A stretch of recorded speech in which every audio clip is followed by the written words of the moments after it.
গতকালকে আপনারা দেখছেন মাওয়া রোডে টোল প্লাজায় কি এক ভয়াবহ অবস্থা। বাস এসে নিয়ন্ত্রণ হারিয়ে হোক বা ষড়যন্ত্রমূলক হোক মোটরসাইকেল প্রাইভেটের উপরে উঠিয়ে দিয়েছে। সেখানে 3 বছরের বাচ্চাও অ্যাক্সিডেন্টে মারা গেছে, 8 বছরের বাচ্চাটাও মারা গেছে। গত 17 তারিখ আমাদের চোখের সামনে দেখা, হাইরে মরণ রে, কি মৃত্যু মানুষের। মোটর সাইকেলের স্বামী ড্রাইভ করে, স্ত্রী পিছনে বসা, ডান পাশ দিয়ে ট্রাক চলতেছে। হঠাৎ একটা অটো আইসা স্ত্রীকে ধাক্কা মারছে, স্ত্রী ছিটকে গিয়ে ট্রাকের পিছনের চাকায় তার মাথা চলে গেছে। মানুষের মাথার ঘিলু রাস্তায় ছিটতেছে। মৃত্যু অনিবার্য, মরতে হবে সকলকে। মরণ থেকে পালাবার কোনো সুযোগ নাই। প্রত্যেকটা মানুষের মৃত্যু কনফার্ম। আরো সাউন্ড দেন, গলাটা না। প্রত্যেকটা মানুষের মৃত্যু কনফার্ম, মরতে হবে। অল্প দিনের দুনিয়া,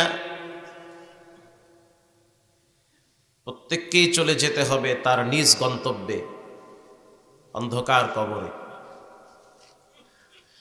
আমি আলোচনার শুরুতে আপনাদের কাছ থেকে প্রথমে জানতে চাই, আপনারা কেমন আছেন? আলহামদুলিল্লাহ। আল্লাহ পাক তার অনুগ্রহ দয়ায় এখনো ভালো রেখেছেন, আলহামদুলিল্লাহ। এখনো জীবিত রেখেছেন, বেঁচে আছি। এটা অনেক বড় এক নেয়ামত যে আমরা এখনো বেঁচে আছি। নবী করিম সাল্লাল্লাহু আলাইহি ওয়াসাল্লাম বলেন, ওয়া হায়াতাকা ক্বাবলা মাউতিক, তোমাদের মৃত্যু আসার আগে তোমরা তোমাদের হায়াতকে মূল্যায়ন করো। তার মানে হায়াত খুব দামি জিনিস, এটা ফুরায় গেলে আর কোনোদিন পাওয়া যায় না। প্রতিদিন যেই হারে মানুষ মারা যাচ্ছে, প্রতিদিন যেই হারে মানুষ মরতেছে, আপনি কল্পনাই করতে পারবেন না যে প্রতিদিন কি। দেশ স্বাধীন না হলে হয়তো যাওয়া লাগতো আয়না ঘরে। আন্দাজে কয় ঠিক, আসলেই ঠিক কথা। কারণ আমি যেখানে জুমা পড়াই ওটা হলো 12 কুতুবের আড্ডাখানা, মতিঝিলে। তো এনএসআই ডিজিএফআই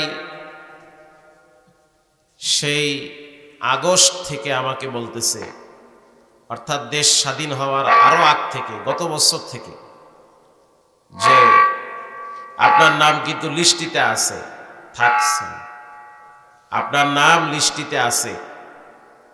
কথা একটু আস্তে আস্তে বললেন। আমি কই কি, আমি তো কথা কই মাটির নিচে আর আকাশের উপরের কথা। পরের দিন পত্রিকায় দেখি আমার নামও 53 নম্বরে আছে। তখন সে আমাকে বলল, হুজুর, আপনারা হুজুরেরা গুতাগুতি করেন, একজন আর একজনরে ভিন্ন চোখে দেখেন, কিন্তু আল্লাহর দুশ্মন যারা, তারা কিন্তু এত কিছু বোঝে না। তারা আপনাদের সকলকে একই চোখে দেখে। গতকালকে আপনারা দেখেছেন ডাক্তার মিজানুর রহমান আজহারি সাহেব, তিনি পেকুয়াতে আলোচনা করেছেন। লক্ষ লক্ষ মানুষের সেখানে জামায়াত হয়েছে। তার কথা হলো, আমরা সকলেই ঐক্যবদ্ধ হই। কে হেফাজত, কে জামাত, কে চরমনাই, এ সমস্ত দলাদলি ভুলে গিয়ে প্রত্যেকেই এক প্ল্যাটফর্মে এসে আল্লাহর দ্বীনের জন্য কাজ করি। তা না হলে এর চেয়ে ভয়াবহ বিপদ আমাদের জন্য অপেক্ষা করতেছে। এখনো সময় আছে। ওয়াতাসিমু বিহাবলিল্লাহি জামিআ, আল্লাহর রুজুকে আমরা শক্ত করে ধরি, কোরআন এবং সুন্নাহকে আমরা আঁকড়িয়ে ধরি। আল্লাহ আমাদেরকে তৌফিক দান করে। এই দেশ অনেকভাবে শাসন হয়েছে। শাসন তো হয় নাই, মূলত শোষণ হয়েছে, জুলুম হয়েছে, নির্যাতন হয়েছে, মানুষের বাক স্বাধীনতা কেড়ে নেওয়া হয়েছে। মানুষের রক্ত চুষে এদেশের অনেক এমপি মন্ত্রী হাজার কোটি টাকার মালিক হয়েছে, কিন্তু শেষ পরিণাম অনেকেরই ভালো হয় নাই। প্রত্যেকটা জুলুমের একটা শাস্তি, ফিডব্যাক, বিচার আছে না নাই? এদেশ অনেকভাবে শাসন হয়েছে, এটা আমরা দেখেছি, আমাদের বাপ দাদারাও দেখছে, সব দেখা হয়েছে।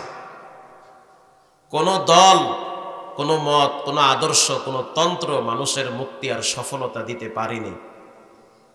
এবার আমরা চাই এই দেশ কোরআন দ্বারা শাসন হোক, ইনশাআল্লাহ বলে। আল্লাহ তৌফিক দান করে। যেই বলবে আমি কোরআনের পক্ষে আছি, আমরা তার পক্ষে থাকব। যে বলবে আমরা এই জমিনে আল্লাহর দ্বীন প্রতিষ্ঠার জন্য কাজ করব, আমরা তার পক্ষে থাকব। যারা এই জমিনে ভিন্ন তন্ত্র মন্ত্র প্রতিষ্ঠিত করতে চাবে, আমরা তাদের পক্ষে থাকব না, ইনশাআল্লাহ বলে। ভাইরা আমার, ভালো থাকার জন্য ভালো একটা ফ্রেশ মন লাগে। সবাই ভালো থাকতে পারে না।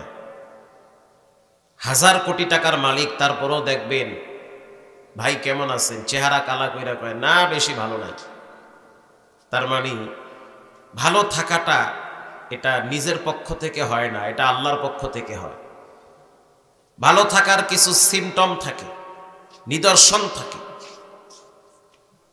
যাদের দিলগুলো ফ্রেশ, অহংকার মুক্ত, হিংসা বিদ্বেষ মুক্ত, এমন ব্যক্তিগুলোরে আল্লাহ ভালো রাখে। যাদের অন্তরে অহংকার লেগে থাকে, হিংসা বিদ্বেষ লেগে থাকে, তারা অনেক টাকার মালিক আর সম্পদের মালিক হতে পারে, ক্ষমতার মালিক হতে পারে, কিন্তু মানসিকভাবে তারা ভালো থাকতে পারে না। এই প্রসঙ্গে আমি আপনাদেরকে একটা হাদিস শুনাই। আলা উখবিরুকুম বিআহলিন নার। নবী করিম সাল্লাল্লাহু আলাইহি ওয়াসাল্লাম একদিন বলেন, আমি কি বলবো জাহান্নামে কারা যাবে? সাহাবীরা বললেন অবশ্যই বলবেন। রাসূল বলেন জাহান্নামে যাবে তারা যাদের ভিতরে তিনটা বদ অভ্যাস থাকবে, ব্যাড ক্যারেক্টার থাকবে, যাদের ভিতরে তিনটা বদ গুণ থাকবে। নাম্বার 1, যাদের ভিতরে হিংসা থাকবে। হিংসা, অন্যের উন্নতি দেখলে নিজের কলজার ভিতরে কামড় মারে। কথা কি বুঝতেছেন? আল্লাহ আপনাকে যেই নিয়ামত দিছে, ওটা চাইলেও আমি ছিনায় নিতে পারবো না। ওটা কার দান? সুন্দর চেহারা দিছে, স্বাস্থ্য ভালো দিছে, বাচ্চা কাচ্চা সুন্দর বানাইছে, সম্পদও দিছে, লেখা ভালো, কথা ভালো, যোগ্যতা ভালো, এগুলো দেয় কে? এগুলো আল্লাহ দেয়। এখন এগুলো নিয়ে যদি আমি আলগা জ্বলি, ভিতরে যদি আমার কলজায় কামড় মারে, তাহলে বুঝতে হবে আল্লাহর নেয়ামতকে তুমি বৃদ্ধাঙ্গুল দেখাও। তোমার ভিতরে হিংসা। কুল্লু উতুল্লিন জাওয়াজিম মুস্তাকবিরিন আয় মুতাকাব্বিরিন। নাম্বার 1, যারা প্রচন্ড হিংসুক। হিংসুকরা কখনোই মানসিকভাবে স্বস্তির নিঃশ্বাস ছাড়তে পারে না। হিংসুকরা কখনোই আরামে ঘুমাতে পারে না। আমাদের উচিত যাকে আল্লাহ নেয়ামত দিছে তার জন্য আরো বেশি দোয়া করা। কথা ঠিক না? একজনকে আল্লাহ সম্মানিত করছে, তার জন্য আরো দোয়া করা, আল্লাহ যেন তার সম্মান আরো বাড়ায় দেয়। কিন্তু আমাদের চরিত্র হলো আমরা আর একজনের উন্নতি দেখলে চায়ের দোকানগুলায় বসে বসে খালি সমালোচনা করি। এটা আমাদের একটা অভ্যাস। নিজে ভালো চলতে পারে না, আর একজনের ভালো চলা দেখলে এটা সহ্য হয় না। নিজের ছেলে মেয়ে কথা শোনে না, আর একজনের ছেলে মেয়ে কথা শুনলে এটাও তার বরদাস্ত হয় না। হুজুর আপনি কেমন আছেন? কয় খুব ভালো। বেতন কত? কয় 11,000। ছেলে মেয়ে কয়জন? কয় 8টা। করি আল্লাহ, কয় কি বেতন 11,000, ছেলে মেয়ে 8 জন। জামার গজ কত? কয় 900 টাকা। বানাইতে কত লাগে? কয় 5,000। করি আল্লাহ, কেমনে কেমনে হয়? বাচ্চা কাচ্চা দেখতেও তো মাশাআল্লাহ সুন্দর, বেতন কম, এত আপনার স্বাচ্ছন্দ্যে কিভাবে চলে? তো মাওলানায় জবাব দেয় উতুল ইলমা দারাজাত, যার ভিতরে ইলম থাকে, কোরআনের জ্ঞান থাকে, আল্লাহ নিজে তারে চালায়। সুবহানাল্লাহ বলেন। বলেন রিজিক দেওয়ার মালিক কে? আল্লাহ তাআলা। তো যাকে আল্লাহ নিয়ামত দিয়েছে ওই বিষয়ে আপনি হিংসা না করে তার জন্য দোয়া করে। মুস্কি হাসিতে একটি ঘটনা পড়ছি, এগুলো একটা রোগ, হিংসা রোগ, এটা দেখা যায় না। হিংসা নিয়ে সেজদা দিলে সেজদাও কবুল হয় না। হিংসুক যদি বাইতুল্লাহ গিয়া লাব্বাইকের আওয়াজ দেয় তার লাব্বাইকও কবুল হয় না। হিংসা এমন রোগ। এক গরিব মানুষ ঘুমাইছে, স্বপ্নে আইয়া জিনে জিগায়, আমি তো জিন, আমার তো অনেক পাওয়ার আছে, আমরা তো ওই জাতি, সুলাইমান নবীরে দাঁড় করাইয়া বাইতুল মুকাদ্দাস বানাইছি আমরা, আমগো নামে কোরআনে একটা সূরা আছে, আমাকে এক একজনের হায়াত 2500 বছর, 3000 বছর, 1200 বছর আমরা বাঁচি করি। আল্লাহ এত শক্তি তোমাকে? বলে হ্যাঁ। তোমার কিছু লাগবে? বলে হ্যাঁ লাগবে। কি লাগবে? আমি তো গরিব মানুষ, 2টা গরু কিনা দাও, জমিনে হাল চাষ করতে পারবো। কথা কি বুঝতেছেন? কি কিনা দাও? গরু। যে যেমন তার চাহিদাও তেমন। সে কৃষক মানুষ, তার চাহিদা হলো গরু।